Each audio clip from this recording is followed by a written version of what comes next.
America.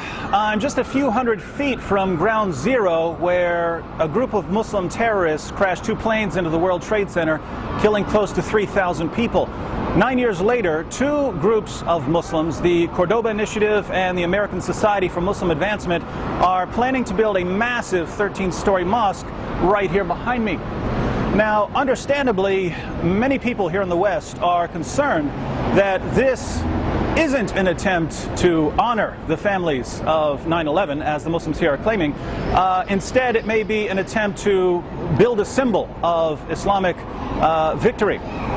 Now, I have the same concern, but mine is slightly different. My concern is based, for the most part, on a photograph I saw while I was still in college. When I was in college, my best friend was a Muslim named Nabil Qureshi. Nabil showed me some photographs shortly after the September 11th attacks, and I found them quite surprising. Muslims were passing these photographs around, and Nabil thought that they were absolutely hilarious. The first photograph was a picture of George W. Bush as a Muslim, and I have to admit, that one was actually pretty funny. George W. looked like he had joined the Taliban.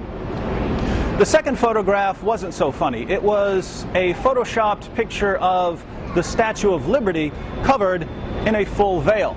Now, this one bothered me a little bit. It was the Statue of Liberty, a symbol of freedom and justice, covered by a full veil, a symbol of oppression and Sharia law. Now, these two pictures actually worked their way around the internet, so lots of people are familiar with them. The third picture is the one that really disturbed me, however. It was a photoshopped picture of New York City covered in mosques and minarets. In the bottom corner, it said, New York City, 2006. The idea was that the terrorist attacks had cleared the ground for the construction of new mosques. Now, when I asked Nabil why he found this photograph so funny, he said, "Am I the only one who's dealing with this tragedy through humor?" But that really didn't work. People who dealt with 9/11 through humor made fun of the terrorists.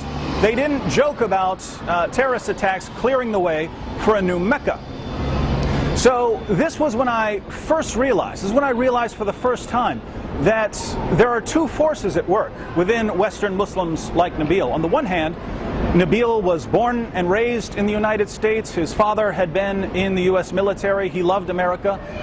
But on the other hand, even though he came from the most peaceful sect of Islam, there was something in Nabil that allowed him to smile when there were terrorist attacks. Now, those of you who know personally, who know Muslims close enough to where they can tell you what they really think, you know this is actually quite common. Good citizens in public, not so good citizens in private. Interestingly, this dual Muslim nature is advocated in the Quran. If you turn to Surah 3, verse 28, you'll see that the Quran says, "Let not the believers take disbelievers as their friends in preference to believers. Whoso doeth that hath no connection with Allah, unless it be that ye but guard yourselves against them, taking as it were security." So if you're a Muslim, you're not supposed to be friends with unbelievers unless it's to protect yourself. What this means is that if Muslims feel threatened by a stronger adversary, say the United States of America, they can pretend to be friendly in order to protect themselves, in order to guard themselves against these unbelievers. The greatest Islamic commentator of all time, Ibn Kathir, comments on Surah 328, and he says that when Muslims are outnumbered by a stronger adversary, believers are allowed to show friendship outwardly, but never inwardly. He goes on to quote Muhammad's companion Abu Darda, who said, "We smile in the face of some people, although our hearts curse them." So if Muslims are in an area where they're outnumbered, they're supposed to have two faces. Inwardly, they're supposed to hate the unbelievers and to long for the day when Islam will dominate. Outwardly, they are allowed to pretend to be peaceful and tolerant and kind and loving, smiling in our faces while cursing us in their hearts. What's my point, you ask? Well, the Muslims who want to construct a massive mosque here assure us that they're doing it to honor the victims of 9/11 and not to construct a symbol of Islamic supremacy.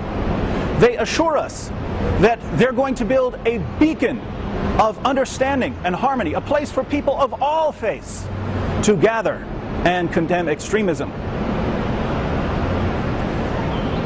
Do you believe that?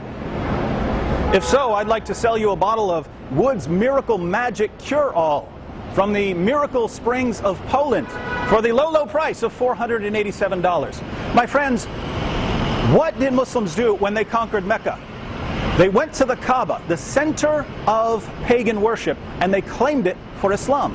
What did Muslims do when they took Jerusalem? Where did they build their mosque? They built it on the Temple Mount. When Muslims conquered Damascus, where did they build their mosque? They demolished the Church of St. John the Baptist and replaced it with a mosque. Why? When you Islamize the most important places of your enemy, you destabilize your enemy, you make them weaker, and you show them that Muslims are in control. Now, the mosque that's being built here, we don't have a religious center in the United States of America, but we do have an economic center. The heart of that economic center was the World Trade Center, which was destroyed by Muslims.